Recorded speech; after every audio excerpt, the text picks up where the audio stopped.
98 Not Out, sponsored by Shepherd Neame, proud supporters of cricket in Essex. Yeah, George Ezra there with a bit of shotgun. So welcome along our first guest of this evening, now CEO at Sussex Cricket, but of course famous England Rugby player as well. A big hello to Rob Andrew. Rob, how are you?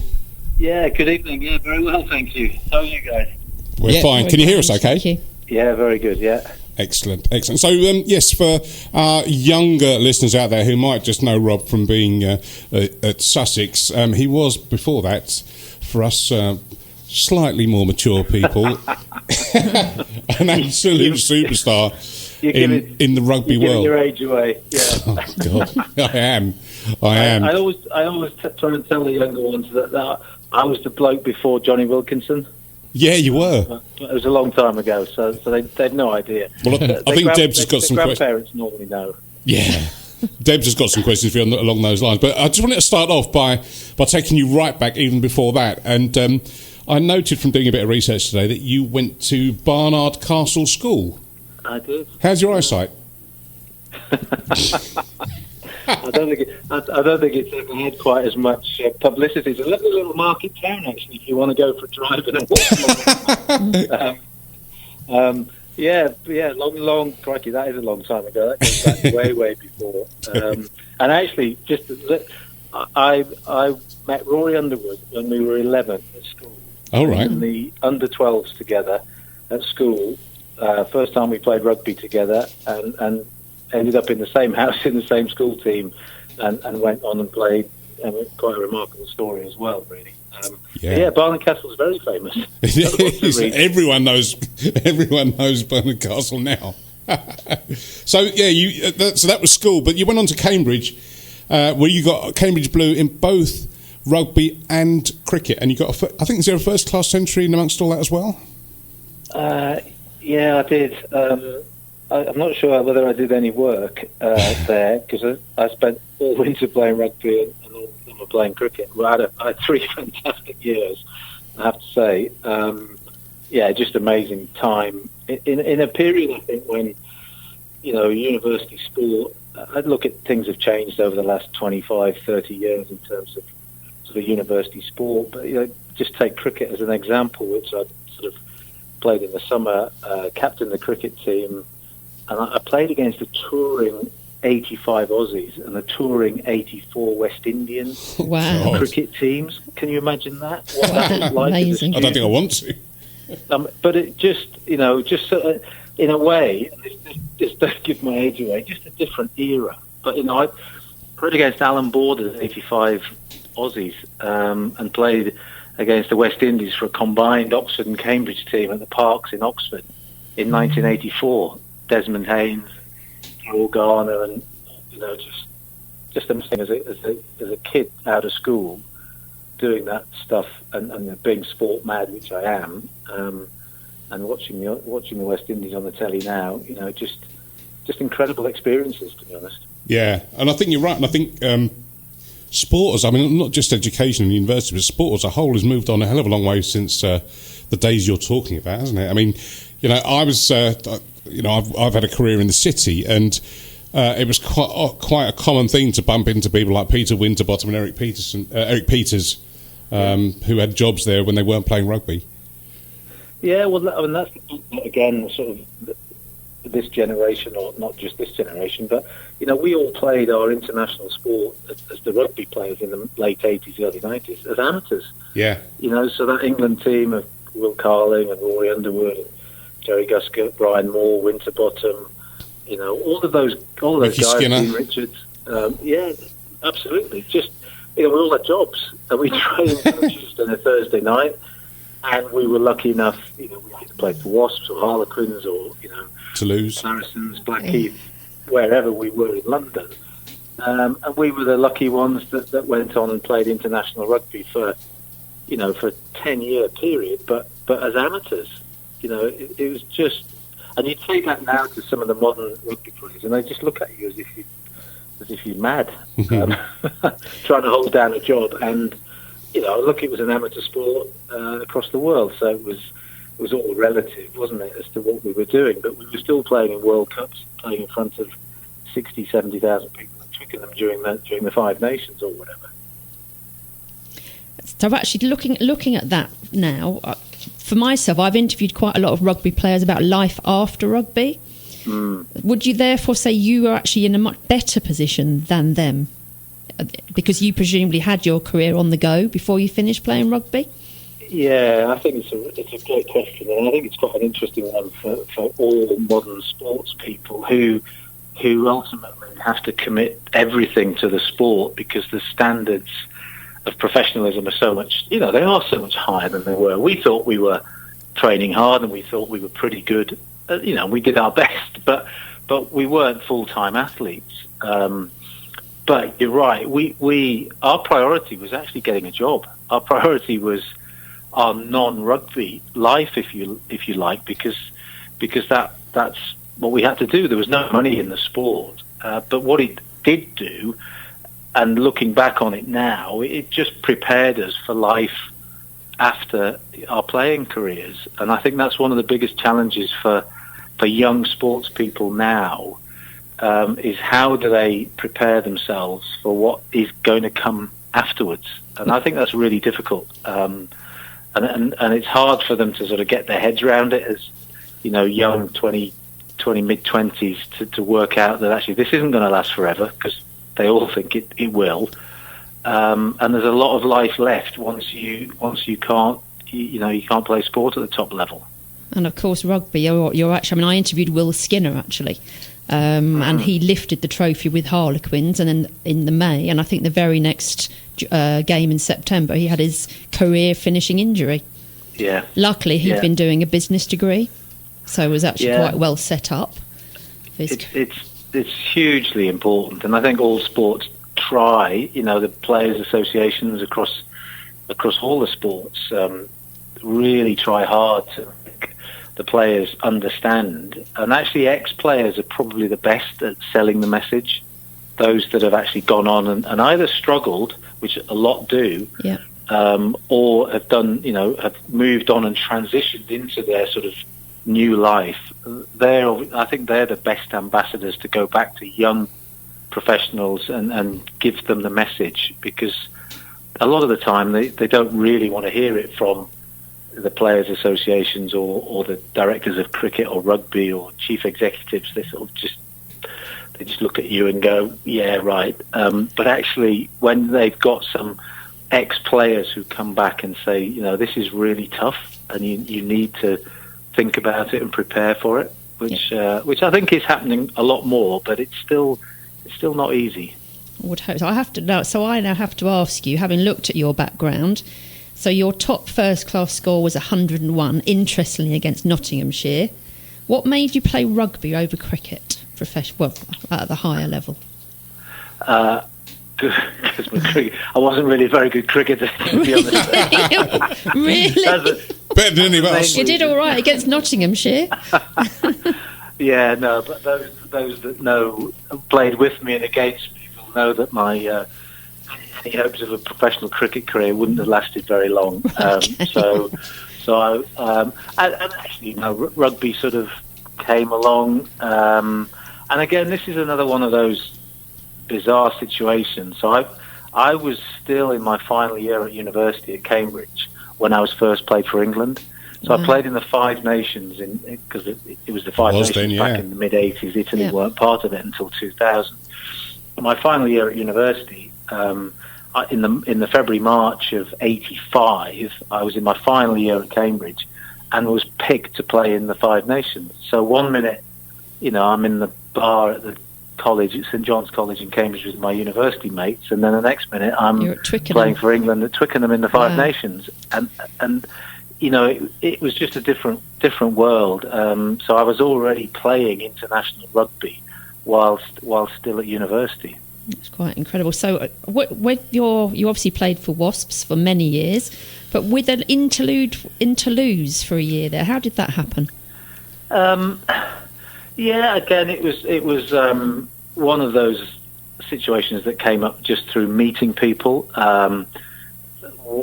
One of the French international coaches, a very famous French player called Pierre Villepreux, who played fullback for France and was a very famous coach of Toulouse and the French international team, he used to come over and do a little bit of coaching with the England team in the late 80s. And just through coincidence, we were chatting, and I always fancied playing in France, French club rugby, the big French teams. It's massive in the southwest of France. It's a great part of the world. It's funny why France don't play their home games down there, because in Paris and sort of the north of the country, rugby's not such a big thing. I mean, you're right. The southwest of France is crazy, isn't it? Oh, it's amazing. It's absolutely, all the way down, the west coast and down into the middle where Toulouse is, then across to Perpignan, and Toulon is obviously on the south coast, just past Marseille. Rugby's a religion. It's bigger than football in that part of France. Obviously, the football in Lyon and Paris is massive. But it was just, one of those things I just fancied doing, and I got the opportunity to go and play in Toulouse, which is one of the biggest clubs in France. Again, still in the amateur era. So I managed to persuade my employer. And again, you talked about working in the city, and a lot of rugby players worked in property in the 80s and 90s. And then I managed to persuade my employer to sort of second me to our sister company in France, who just happened to have an office in Toulouse. For 12 months, I could experience playing rugby for Toulouse, which again was just an amazing personal experience and obviously a playing experience as well. Fantastic. Yeah, amazing. Rob, we are a cricket show, so I suppose we best bring it back to cricket. Sorry. County season starts on the 1st of August. How are your preparations going, and do you still have any idea what the fixtures might be yet? Well, what a bizarre summer, isn't it? What a bizarre in sporting terms everywhere. Watching Premier League football and watching the Test match on the telly with nobody there, and trying to rescue a domestic cricket season. It's been so tough for everybody at lots of levels. So we're nearly there. I think we're now the fixtures. We're waiting for the final fixture list of the 4-day games to come out. Hopefully next week. 1st of August start for the 4-day truncated season. Obviously, we're just trying to rescue what we can in August and September. And then hopefully have a T20 blast in September as well. Just the problem with cricket, once you go past the end of September, you're pretty cooked. Really, that's it, isn't it? So just trying to rescue something from what has been a terrible period for everybody, really. And sport as much as anything, been hit pretty hard. Rob, have you had any guidance yet whether crowds might be allowed in? Because obviously we're now seeing the first, at the end of July, Goodwood's going to have some race goers in, aren't they? Capped at 5. Is there any actually be able to get some people in to watch the cricket? Yeah, look, there's no notification as yet, but clearly, we'd love that. Of course we would. That's obviously something that all sports want back, whether you're race goers or football, cricket, rugby, whatever. So we don't know. We're hopeful, and we're sort of. I think in a way, that's one of the reasons we tried to push the T20 competition, back into September. We pushed that as late as we could, so that in the hope that by then, we might be able to have some kind of crowds, because although it's great to have live sport back. It is odd, isn't it? Let's be honest. It's not quite the same as watching when you've got full houses at football matches or Test matches in this country. So it'd be great to have some fans back in before the end of the summer. Talking of the blast, the Sussex Sharks look like you've got a really decent T20 squad assembled for this year, and I bet you can't wait to get going. So Laurie Evans, who's appeared on this show, has really matured into quite the T20 specialist. Chris Jordan, Jofra, and someone called Ravi Bopara. I don't yes. know. Yeah, don't mention that too loud. Yeah, no, don't. It's a great looking side. Yeah, look, we've sort of. I'm not sure. I don't think it's been by design. I think the last couple of years we've just ended up. We've got Tamal Mills as well. Of course. Rashid Khan has played for us in the last 2 summers as well. We've ended up with what looks like a pretty useful T20 side, almost nearly a franchise T20 side. We fell short in the quarter-final last year. We got to the final stage 2 years ago and fell short both occasions to Worcestershire, actually. We got taken apart by Moeen Ali in the quarter-final last year. He scored the most incredible 100. But yeah, we have got a good side, and the T20 competition, across a lot of the sides, there's some good players. It's a good competition. We managed to prize Ravi down to the south coast. Boo from me as well. He's got a great, he's a great white ball and red ball player. So, we're hopeful. We've not been quite so good in the 4-day competition. Not quite as efficient as Essex in that regard. They've been brilliant. But yeah, we're just looking forward. Look, I think at the moment, everybody just wants to get some cricket played. It was great to see some of the recreational games being played last weekend. Just seeing people actually on cricket grounds. So yeah, it'd be lovely just to rescue something from what has been a pretty desperate summer so far. Is there any update on Jason Gillespie returning because I know he's been quarantining down in Australia. How are you getting on with getting him back up to England? Yeah, he's planning. So we're expecting him back next week. Oh right, okay. So he's allowed to travel out of Australia. So yeah, there's the sort of logistics and paperwork, but we expect Dizzy back next week to sort of oversee. Obviously, the players have been back in training for a while with all counties now. Sort of certainly since late June, early July to try and get ready. So he'll be back taking the helm for August and September. So we're just hoping that goes smoothly and we get some decent weather as well. We've seen your new T20 kit. And we've been sent Knots' training kit as well. We're models. There's a bit of a who can have the loudest kit competition season going on, isn't there? Well, you know what happens when you let marketeers get hold. Whether it's the kit suppliers or your own marketing team. Just tell him to send 2 XXL shirts up, and we'll model them like we did for Knots. And their sales went through the roof after we put our pictures on our social media. Oh no, the pink one I think is quite loud, isn't it? But hey, Brett's favourite. Yeah, we'll send you a pink one. Yeah. Now, before we let you go, we must talk about the splendid work you do, apart from everything else that you're busy with the Lord's Taverners, and you're a great supporter. And just tell us about how you got involved and what it means to you as a charity. Yeah, I've been involved actually for a long time. I've been a Lord's Tavern member for about 20 odd years. Yeah. Sort of played, again, a lot of people may not know this, but as you mentioned earlier, my sort of love of cricket is as strong as my love of rugby. It always has been from back school days. So yeah, when I was playing rugby for England, I got involved with the Taverners, play matches for them. I still try and play now. And just the work they do, particularly around disability cricket, they do a lot of work in that area. Table cricket is a massive program around the country where severely disabled children can play team sport with their schoolmates, playing on what they call tabletop cricket on top of a table tennis table. We host regional finals in Hove, as do all the counties.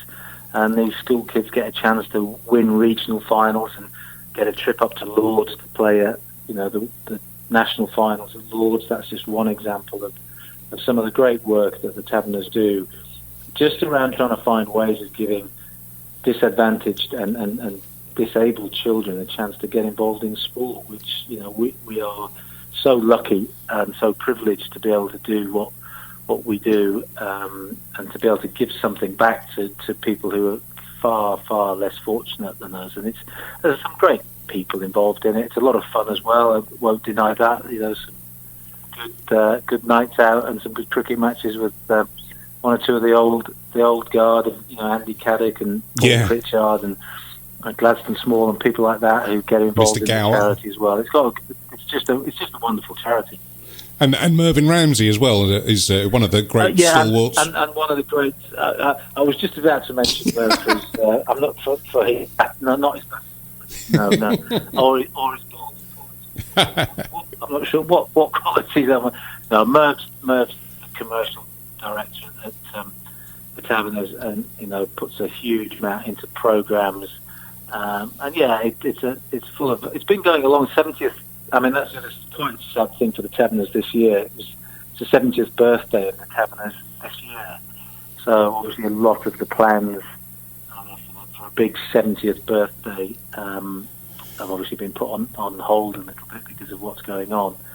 But I'm sure we'll bounce back during the winter and into next year. And actually we have got some cricket matches lined up for September, so we'll hopefully get out there and get some old creaking bodies walking around cricket pitches, because that's all we do now. Well, we all look forward to that, and let's look forward to seeing Sussex back in action in the near future. Rob, thank you so much for giving up your time to talk to us this evening. Really entertaining and quite interesting to hear some of your events from your illustrious career, and I think you've got a lot more to come still, so we will be watching carefully, and it's double XL and pink for Brett. Don't forget. All right, Rob, go well, and take care. Take care. Many Cheers. thanks. Bye. Thanks a lot, Rob.